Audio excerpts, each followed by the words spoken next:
These are the smartest animals ever. Baboons running railways, parrots inventing words, dolphins guiding ships like tour guides with fins. It's getting wild and yeah, we're diving right into it. Would you trust your life in the 4 opposable thumbs of a baboon? Well, if you were aboard a train bound for Cape Town in the 1880s, there's a good chance that was exactly what you were doing. Meet Jack the Signalman. A baboon responsible for preventing trains from crashing into each other. This is simply unbelievable. A literal baboon managing railway signals? That's not just history. That's peak, hold my banana, I got this. Imagine trusting Victorian train safety to an animal that spends half its day screaming at birds, yet somehow it actually worked.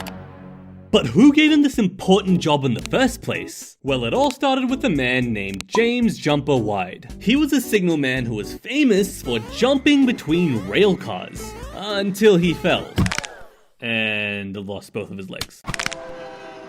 Although he built himself some pegs for legs and a makeshift wheelchair, Jumper thought his career as a signalman was over. Until he stumbled across Jack the Baboon, who had been trained to push an ox cart. After much begging and pleading with the owner, he bought Jack the Baboon and took him home. Jack turned out to be an alcoholic, and refused to do anything unless he was given a few drops of booze.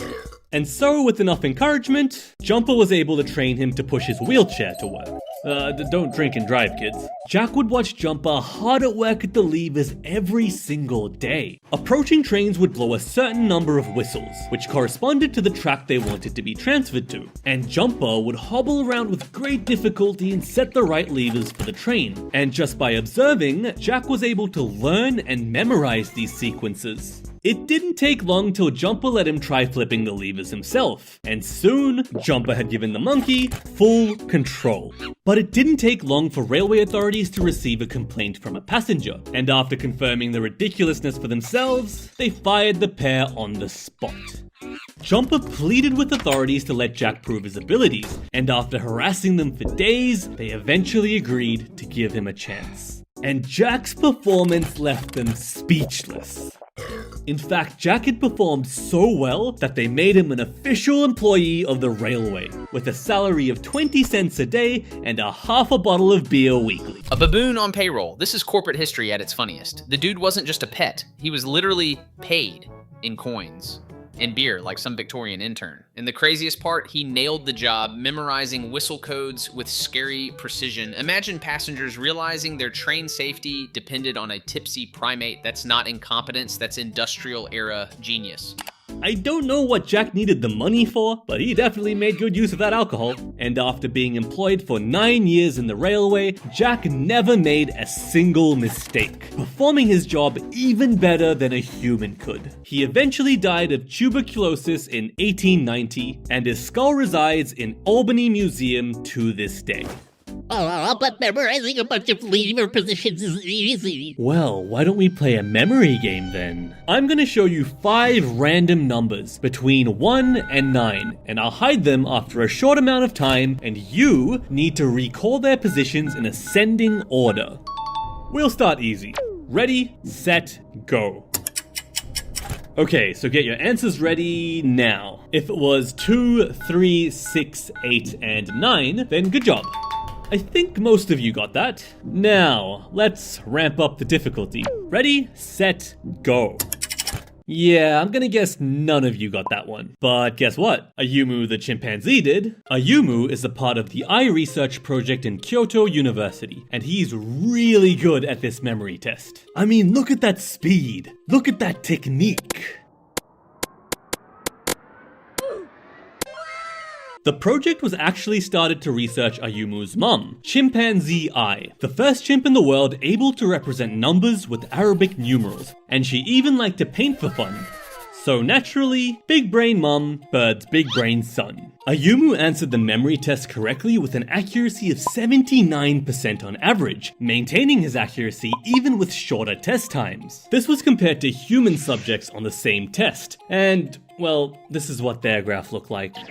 These results made it seem like young chimpanzees have a much better working memory than humans, but some scientists disagreed with this, saying, You will have more practice time. so in another experiment, the humans were given more time to practice the task first, and after 2,500 trials, they were just able to match a Yumu's accuracy levels. 9 years on the rails, never a single mistake. That baboon had a better performance review than half of LinkedIn. And then comes a Yumu, the chimp speed-running memory tests like a furry calculator. Humans needed 2,500 practice rounds just to keep up. Basically, evolution handed us iPhones, but chimps still kept the RAM upgrades. I expected a bit more out of the humans, to be honest. Shouldn't they be way better with numbers than a chimpanzee?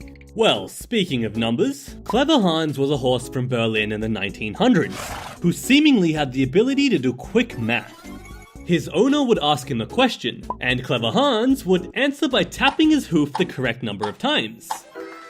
Seems a bit sus, and the German Board of Education thought so too, because they conducted an official scientific investigation into Hans's abilities. A man named Oscar Funks designed the experiment, and hypothesized that Hans's owner was sneakily sending him signals. So he made a random stranger ask the questions instead. But Hans was still able to nail the answers. Perplexed? Funks then used blinders on Hans so he couldn't see the questioner, and his ability to answer the questions plummeted. In some cases, he would even keep tapping his hoof on the ground indefinitely. But why couldn't he answer correctly when he couldn't see the questioner? Funks had an idea. He asked Hans a question that he himself didn't know the answer to, and amazingly, Hans proceeded to do this again.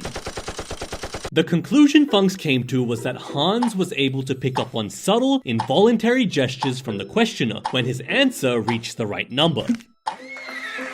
He was so good at detecting these minute postural changes that the questioners themselves were totally unaware that they were doing them. So Hans may not have been a big brain maths genius, but he was a genius at reading people's body language. That's actually hilarious. Clever Hans wasn't crunching numbers, he was crunching vibes. The horse basically invented lie detection by hoof tapping. Humans thought he was Einstein on 4 legs, but really he was just reading micro expressions like a furry poker champ. Kinda wild that a horse in 1900s Berlin exposed how easily people leak subconscious signals. Something humans themselves are notoriously bad at. Could you imagine Hans as a detective, though? I don't know. I swear.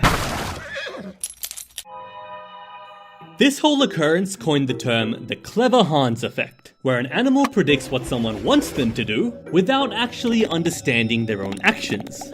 For this reason, it's important to conduct animal experiments in a double-blind fashion, where nobody knows what the expected results are. Oh, hey Alex. In 1977, animal psychologist Dr. Irene Pepperberg bought an African grey parrot from a pet store. She named him Alex, short for Avian Learning Experiment. And over the next 30 years, she proceeded to make him the smartest animal in the world.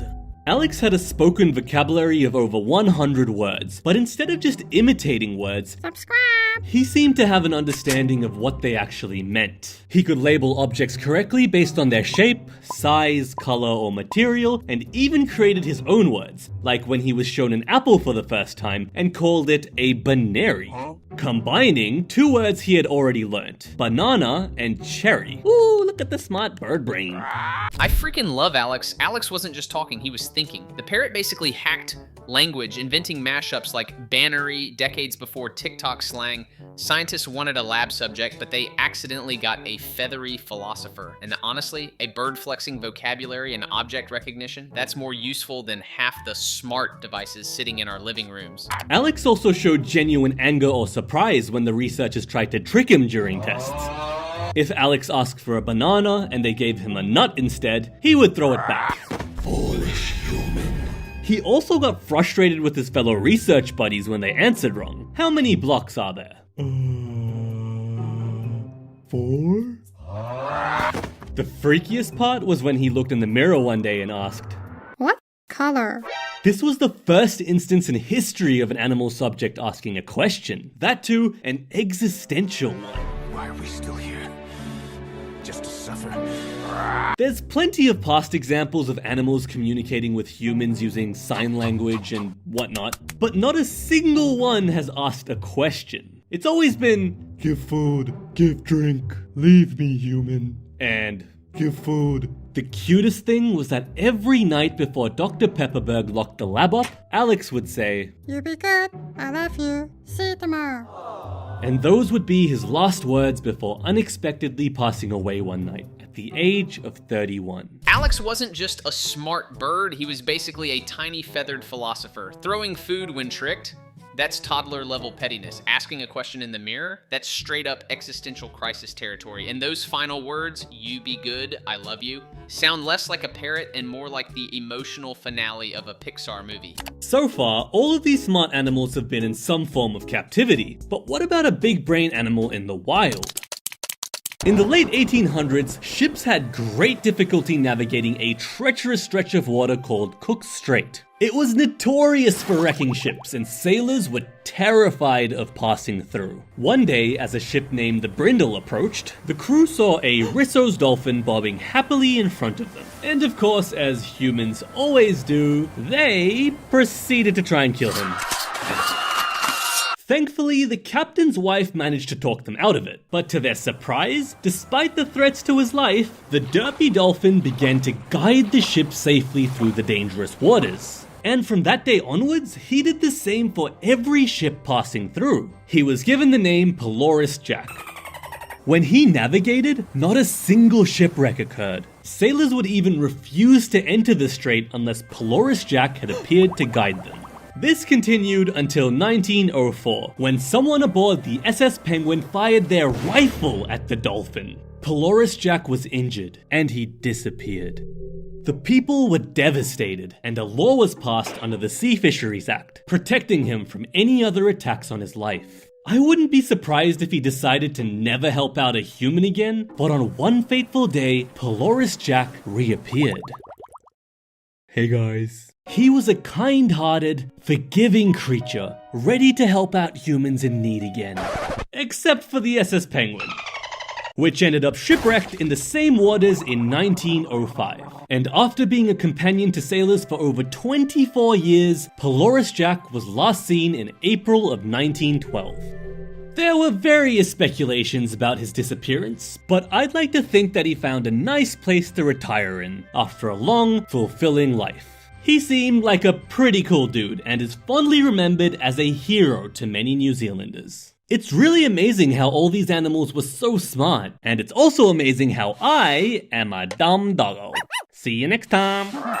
Polaris Jack guiding ships for decades only to ghost the very crew that once shot at him. That's nature serving poetic justice with a splash of salt water. From baboons on payroll to parrots pondering existence, these stories prove animals aren't just sidekicks, they're co-stars in human history, sometimes smarter, often kinder, and occasionally way pettier. Dumb Doggo did an amazing job putting this together. The link's in the description if you want to watch the full thing. And hey, the next video, let's just say it'll be surprising. Stay nerdy.